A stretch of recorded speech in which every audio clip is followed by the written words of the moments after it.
Artık kimse bizi ayıramaz. Ben tamamen seninim. Sen de benimsin. Seni seviyorum. Ve bu hep böyle olacak. Ben de seni sonsuza kadar seveceğim. Henüz resmi olarak evlenmelerine izin vermeyen koşulların farkına varan Cihan ve Alya, birlikteliklerini nikahla mühürlemeye karar verirler. Töreni gizlice yaparlar. Bundan sonra aralarında yeni bir güven ve sorumluluk düzeyi oluşur ve birliktelik sadece duygusal değil, aynı zamanda bilinçli bir hal alır. Sonraki birkaç gün boyunca normalleşme duygusunu yeniden kazanmaya çalışırlar. Deniz ile birlikte geçirdikleri zaman evi sıcaklıkla doldurur ve en azından kısa bir süreliğine son olayların geriliminden uzaklaşmalarını sağlar. Oğulları için bilinçli olarak güvenli ve huzurlu bir alan yaratırlar, yetişkin çatışmalarının baskısını hissetmemesi için çabalarlar. Ancak bu parlak anlarda bile kaygı ortadan kalkmaz.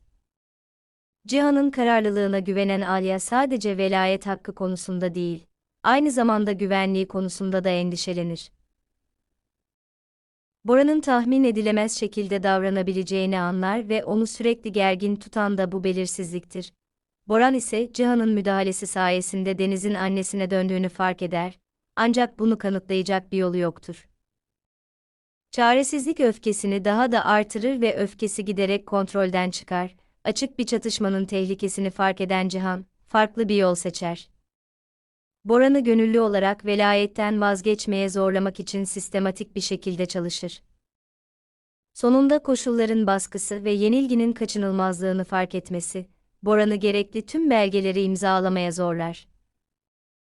Onun için bu, uzlaşma değil, pragmatizm tarafından dikte edilen zorunlu bir karardır. Alya için ise bu, bir rahatlama ve adaletin yeniden tesis edilmesi anıdır. Oğlunun tam velayetini alır ve uzun zamandır ilk kez geleceğe güven duyabilir. Sonuç olarak, bu olaylar Cihan ve Alya'nın sadece bir çift olarak değil, bir aile olarak da birliğini güçlendirir. Gizli nikahları direncin sembolü haline gelir ve ortak mücadeleleri, birliklerinin en güçlü baskıya bile dayanabileceğini kanıtlar. Şartları dikte etmeye alışmış olan Boran, gücünün artık sorgusuz sualsiz olmadığı yeni bir gerçekliği kabul etmek zorunda kalır. Tehdit tamamen ortadan kalkmasa da, güç dengesi artık öfkeyle değil, sevgi ve gelecek sorumluluğuyla hareket edenlerin lehine kaymıştır. Alya Deniz'in velayetini tamamen aldıktan sonra, en zor aşamanın geride kaldığı düşünülür. Ancak Boran için imzalanan belgeler bir nokta olmaktan çıkıp, kabul edemeyeceği bir aşağılanma haline gelir. Hem durum hem de kendi malı olarak gördüğü insanlar üzerindeki kontrolünü kaybettiği gerçeği onu içten içe kemirir. Kırılan gurur yavaş yavaş intikam arzusuna dönüşür. Kendisine ait olanı geri vermesi gerektiğine kendini ikna eder ve bu düşünce onu tekrar tehlikeli kararlara iter. Boran yeni bir girişim hazırlamaya başlar, daha düşünceli ve dikkatli bir girişim. Güvenlikteki zayıflıkları kullanmaya çalışır, Alya'yı gafil avlamanın bir yolunu arar, sürprizin ona avantaj sağlayacağını umar. Ancak Cihan'ı hafife alır. Önceki olaylardan sonra Cihan artık şansa güvenmiyor. Güvenliği sıkılaştırıyor, rakibinin olası hamlelerini önceden tahmin ediyor ve hatta eylemlerini öngörüyor. Boran kaçırma girişiminde bulunduğunda, plan tam olarak gerçekleşmeden engelleniyor.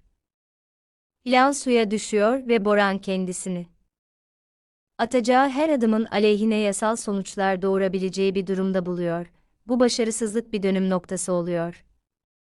Boran güç kullanarak hiçbir şey elde edemeyeceğini anlıyor ve taktik değiştiriyor. Şimdi en azından bu şekilde etkisini koruyabileceğini umarak, çocuğu görme hakkını kullanarak hareket etmeye çalışıyor. Çocuğun kendisini hala yakın biri olarak hatırlayacağına ve geçmişle ilgili sözlere kolayca boyun eğeceğine inanarak Deniz ile bir görüşme ayarlıyor. Ancak zaman ve Alya ile Cihan'ın evindeki atmosfer etkisini gösteriyor.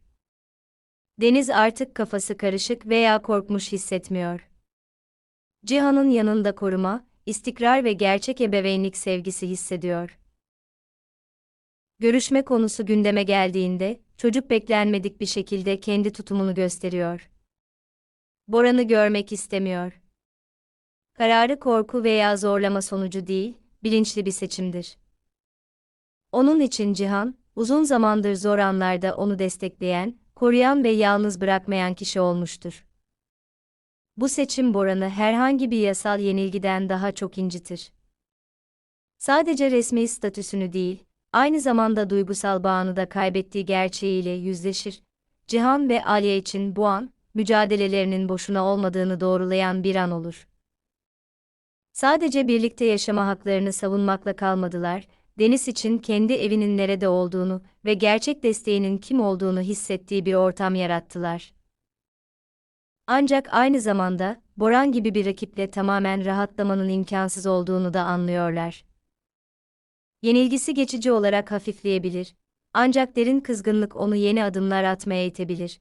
Böylece hikaye yeni bir aşamaya giriyor. Artık sadece velayet mücadelesi değil, bırakmak istemeyen geçmiş ile Cihan ve Alya'nın kendileri ve Deniz için kazanmaya çalıştıkları gelecek arasında bir çatışma söz konusu. Ve sonunda güç dengesini değiştiren ahlaki zafer, oğlanın seçimi oluyor. Sonuçta nikah, velayet mücadelesi ve Boran ile yüzleşme etrafındaki tüm olaylar, Cihan ve Alya için birlikteliklerinin sadece bir duygu olmaktan çıkıp bilinçli bir sorumluluk seçimine dönüştüğünü gösteriyor. Gizli ritüel, istikrarsızlık döneminde onlar için içsel bir destek noktası haline geldi.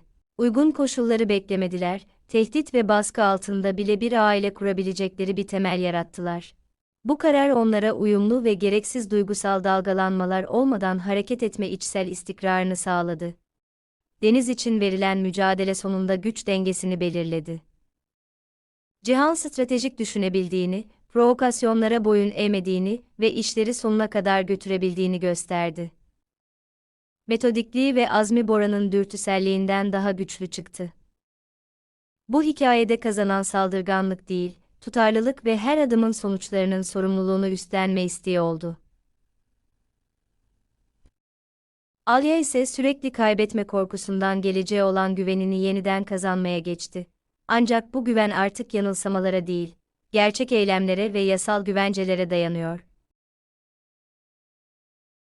En önemli sonuç ise Deniz'in kendi konumuydu. Bilinçli tercihi, çocuğun resmi statüye değil, güvenlik ve bakım duygusuna yöneldiğini gösterdi. Bu da ailedeki yeni gerçekliği nihayetinde sağlamlaştırdı.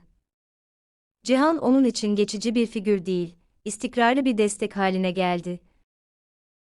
Bu da mücadelenin bir aşamasının sonu ve bir diğerinin başlangıcı anlamına geliyor. Elde edilen dengeyi koruma aşaması.